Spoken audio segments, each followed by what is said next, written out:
Hello, I'm Daniel and welcome to the Emunah Project. We here at the Emunah Project are continuing in our series of videos with respect to information, education, inspiration, guidance, advice. And I want to tell a story of Rebbe Avraham Yaakov of Sadagora. And there's a Sabbath in the year where, as part of the Sabbath services, we sing the song at the sea. This is with Moses and Aaron and Miriam, and the song at the sea when the Jewish people crossed the Sea of Reeds. The waves came crashing down and drowned the Egyptian chariots, the charioteers, the horses. It was celebrated by song. There's a Sabbath where we make a point of singing the song. And there was a habit in the old days. There was a custom, a minig, on this Shabbos where we sing Shiramayim. They would scatter buckwheat grits, kasha, on the grounds for the birds to eat. It's a curious minig, but it was common in the old world to do this. And one day, someone asked Rebbe Avraham Yaakov of Sadagora, why do we do this? What's with the birds? What's with the seeds? What do we do? Why are we doing this? And Rabbi Avraham Yaakov explains with an analogy. There was a king, a very great king, who had an incredible palace and great wealth, had everything he wanted. And but every once in a while, he had a little pavilion, a little gazebo built on the edge of his property, far away from the castle, where he could be alone. No one else was allowed to be there. This is when the king wanted some peace and some solitude. In this pavilion, he was alone, and somehow there was a bird who always seemed to know when the king was there. And this bird, it was a songbird, would fly up and fly into the pavilion. And it would sing. It would sing for the king.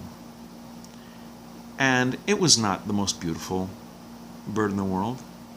It wasn't, it didn't have great plumage. It wasn't big. It wasn't, spectacular. The song was okay, but the king liked it. And he had all the musicians in the kingdom. He had all the composers, all the singers, the virtuosos at his command. He could have called them at any time he wanted. But every once in a while, the king would go from his palace, from his castle, to this little pavilion, this far-flung little place. And he would sit there and he would listen to the song of that tiny little songbird. Rebbe Avraham Yaakov said, it's this way with the Creator. At the time when the waves came crashing down upon the Egyptian charioteers, drowning the might of Egypt under the waves, it says that the angels and the seraphim sang glorious songs, all the voices of heaven, more beautiful than anyone could possibly imagine, sang the praises of God. But God wasn't really listening to them. Who was he listening to? That tiny little voice from that tiny little people that was so precious to his heart. Remember, we're always the fewest of people. We're not the biggest population. We're not the strongest. We don't have the biggest armies. We don't have the might. We're not the best singers.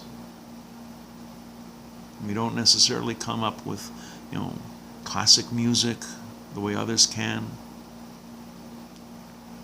But God likes it when we pray, when we sing His praises, when we show our gratitude to the Creator, He likes it. And even though He could listen to everybody else, He chooses to listen to us when we come to Him and we sing just for Him. We're going to be doing more videos along these lines. Please come back, please watch, please learn. And until next time, on behalf of the Emunah Project, I'm Daniel, and thank you too much.